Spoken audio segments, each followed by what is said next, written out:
네, 안녕하세요. 멘탈의 전부다의 철이형입니다. 네, 주요 경제 이벤트가 질비한 한 주가 본격적으로 막을 연 가운데 오늘 시장은 전반적으로 약했습니다. 미국 증시는 3대 지수가 모두 소폭 하락했고 암호화폐 시장은 이슈가 발생하며 상대적으로 주식시장보다 더 약했습니다. 네, 오늘은 시작하기 전에 구독과 좋아요 한 번씩 눌러주시고 영상 시청해주시면 감사하겠습니다. 알고리즘을 타는데 더욱 도움이 돼서 더 많은 분들에게 영상이 알려지는데 도움이 되니까요. 한 번씩 눌러주시면 좋겠습니다. 네, 그럼 본격적으로 시작하면요. 우선 주말 동안 있었던 바이든의 후보 사퇴로 인해 트럼프 트레이딩이 되돌림하고 있다는 것이 이번 주 초반의 특징이라는 점을 알아두시면 좋겠습니다. 트럼프 당선 시 상승할 것이라 기대되며 급격히 오르던 단기 채권 수익률이 다시 원래 자리로 되돌아가고 있습니다. 또한 비트코인처럼 트럼프 효과를 얻었던 자산에서도 조정이 나오고 있죠. 각종 설문조사 등에서는 바이든보다는 해리스가 후보로 나올 때 트럼프와 더 박빙인 것으로 조사가 되고 있지만 막상 돈을 거는 폴리마켓에서는 여전히 트럼프의 승리를 압도적으로 점치고 있습니다. 개인적으로는 돈을 거는 이 베팅이야말로 시장이 바라보는 진짜 전망이라고 생각을 합니다. 다만 바이든 사퇴 후 트럼프의 승리 확률이 소폭 하락한 것은 사실인데요. 하지만 이게 결과를 뒤바꿀 정도의 차이인지는 조금 의문이 듭니다. 따라서 결국 이것도 조정의 일부라고 생각을 합니다. 예를 들어 비트코인의 경우 트럼프 암살 미수 사건 이후 거의 20% 정도가 며칠 만에 올랐죠. 단기간에 많이 상승한 만큼 조정이 나와도 전혀 이상할 것이 아니죠. 그리고 이번 주 금요일에는 당장의 정치적 노이즈보다 훨씬 중요한 경제 지표가 발표되는데요. 바로 PCE 물가지수입니다. 연준의 목표치인 2% 물가의 바로미터가 바로 근원 PCE 물가죠. 시장은 근원 PCE 물가와 헤드라인 PCE 물가가 모두 지난달 2.6%에서 0.1%포인트 하락한 2.5%가 나올 것으로 보고 있습니다. 이제 슬슬 물가가 목표치에 근접해지고 있는 건데요. 오늘 코카콜라가 실적 발표를 했는데 CEO인 제임스 권 씨가 아주 중요한 말을 했습니다. 인플레이션이 이제 끝나가고 있다. 코카콜라는 물가에 아주 민감한 회사죠. 이런 회사의 CEO라면 수치상으로 집계되는 탁상 공론 같은 물가 지표 말고 소비자에 밀접한 진짜 인플레이션을 몸으로 체감하고 있을 것입니다. 그런 회사의 CEO의 발언이기 때문에 아주 의미심장하죠. 시장이 바라보는 9월 금리 인하 가능성은 99%가 넘습니다.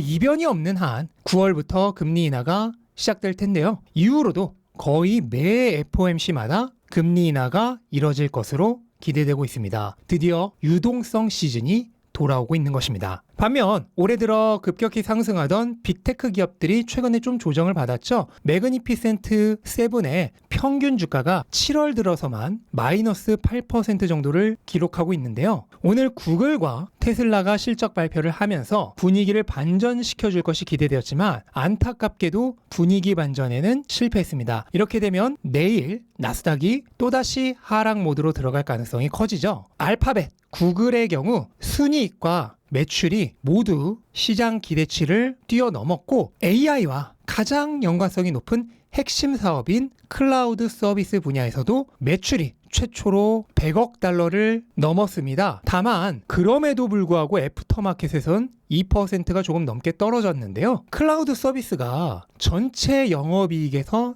차지하는 비중이 여전히 약 4% 정도밖에 되지 않았기 때문입니다. 한마디로 아직은 돈이 되지 못하고 있는 것입니다. 다들 아시다시피 올해 AI 관련주들의 주가가 엄청나게 올랐고 그 중에서도 매그니피센트 7이 가장 화려했죠. 그런데 이 중에서 실질적으로 AI와 관련해서 돈을 벌고 있는 기업은 엔비디아 정도입니다. 나머지는 아직은 돈이 안 되지만 나중에 돈이 될 거란 기대감으로 주가가 오른 것이죠. 그런데 그게 여전히 기대감에 불과하다는 게 오늘 구글의 실적 발표로 확인된 것입니다. 이렇게 되면 투자자들은 불안감을 가질 수밖에 없죠. 왜냐하면 우리는 이미 20년 전 비슷한 경험이 있거든요. 인터넷이라고 하는 기대감으로 주가는 엄청나게 올랐지만 정작 돈은 되지 않으면서 무너져 버렸던 닷컴 버블의 추억이 있죠. AI도 주가는 계속 오르는데 여전히 돈은 안 되는 모습이 계속 나온다면 닷컴 버블 때만큼은 아니겠지만 한 번쯤은 현실 자각 타임을 갖게 될 여지는 남아 있습니다. 테슬라의 경우도 오늘 별로 좋지 못했는데요. 매출은 예상치를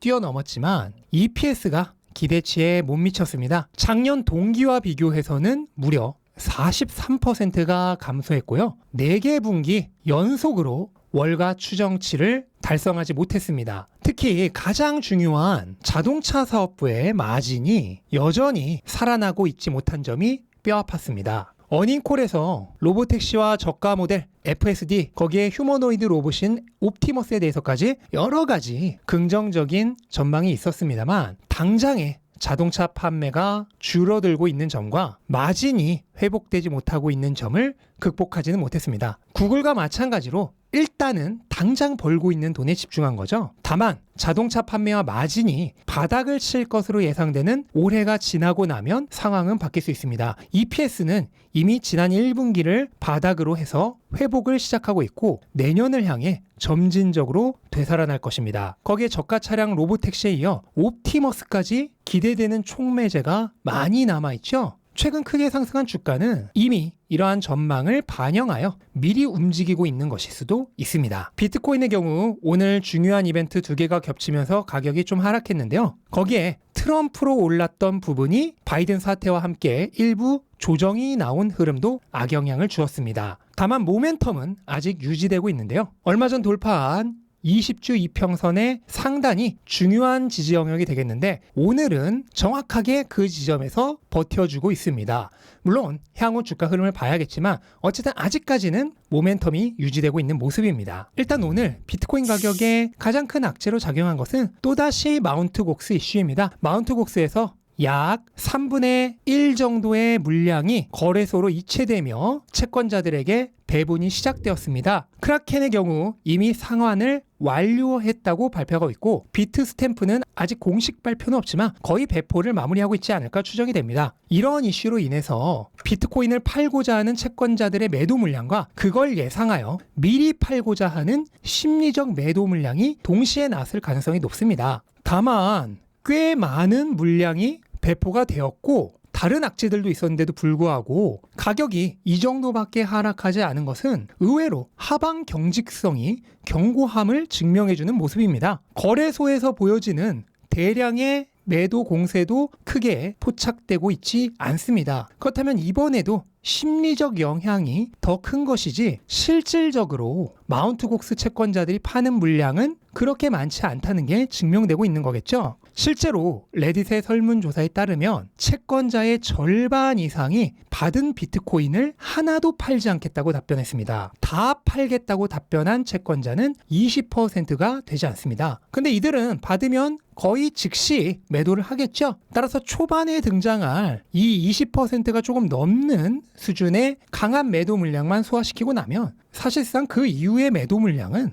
거의 없다고 봐도 무방할 것 같습니다. 특히 남은 물량 중 약 절반만이 7월 중에 상환할 조기 물량이고 나머지 물량은 10월까지 분할 상환될 물량이기 때문에 7월 말에서 8월 초까지만 보내고 나면 실질적인 마운트 곡스 매도 물량의 압박은 거의 사라질 것으로 보입니다. 이제 1, 2주 정도만 버티면 10년 묵은 최대 악재가 사실상 끝이 나는 것입니다. 그리고 오늘 비트코인 가격에 악영향을 주었던 요소 중 하나로 이더리움 ETF의 출시도 있었습니다. 어제까지 12일 연속 순유입을 기록했던 비트코인 ETF에서 오늘은 대량의 자금 유출이 나타났는데 아마도 이더리움 ETF로의 전환을 위함이었을 것으로 생각이 됩니다. 초반에는 어쩔 수 없이 이렇게 자금 배분이 이뤄질 수밖에 없죠. 이에 따라 1차적으로 비트코인 가격에도 악영향을 주었을 것으로 생각이 됩니다. 거기에 오늘 이더리움도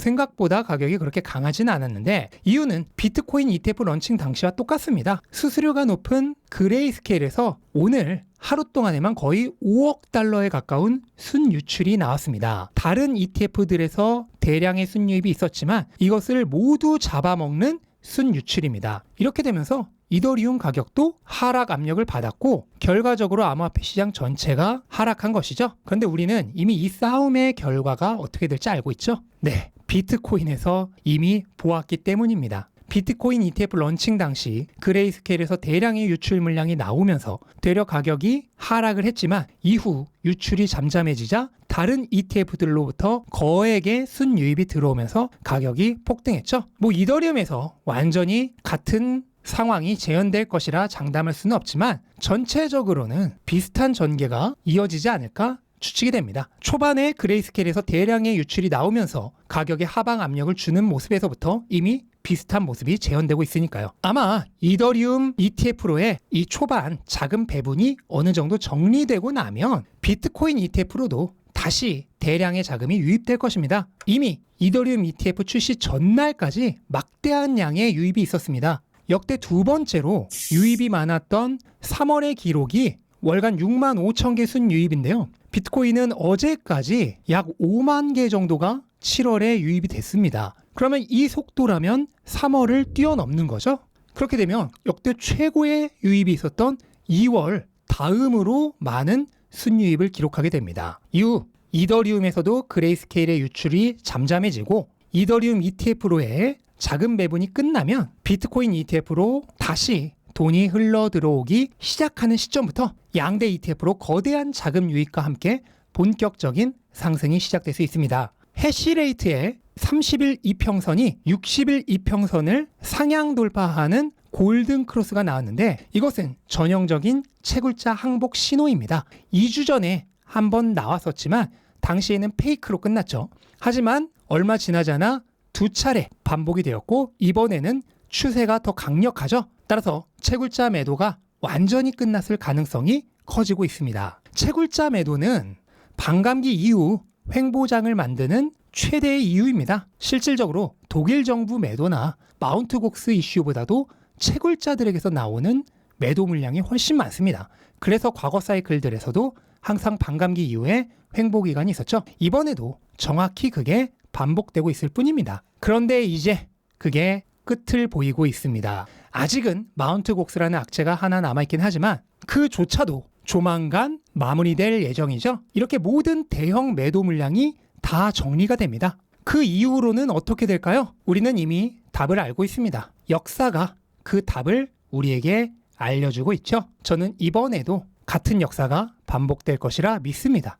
왜냐하면 지금 이 순간까지도 같은 역사가 그대로 반복되고 있는 중이기 때문입니다. 투자를 하다 보면 여러 가지 어려운 상황들에 직면하게 되는 경우도 있습니다. 그런 순간을 이겨낼 수 있는 최고의 약은 다름 아닌 투자하는 자산에 대한 확신입니다. 단순한 믿음 정도로는 안 됩니다. 확신이 있어야 합니다. 믿음은 기대가 포함되지만 확신은 그냥 아는 것입니다. 믿음은 어려움에 쉽게 무너지지만 확신은 꺾이지 않습니다. 믿음은 보이지 않으면 사라지지만 확신은 보이지 않는 결과를 볼 수 있게 해줍니다. 투자하는 자산에 확신을 가져야 합니다. 그러려면 관심과 애착을 가지고 집중하여 살펴보고 공부해야 하겠죠. 흔들리지 않게 되면 투자는 너무나 쉬워집니다. 포기하지 마십시오. 오늘은 아닐지라도 내일은 그렇게 될 것입니다. 이 영상을 보고 계신 모든 분들이 행복하게 투자할 수 있는 그날이 올 것을 믿으면서 오늘 영상 마치도록 하겠습니다. 즐거운 하루 되시기 바랍니다. 감사합니다.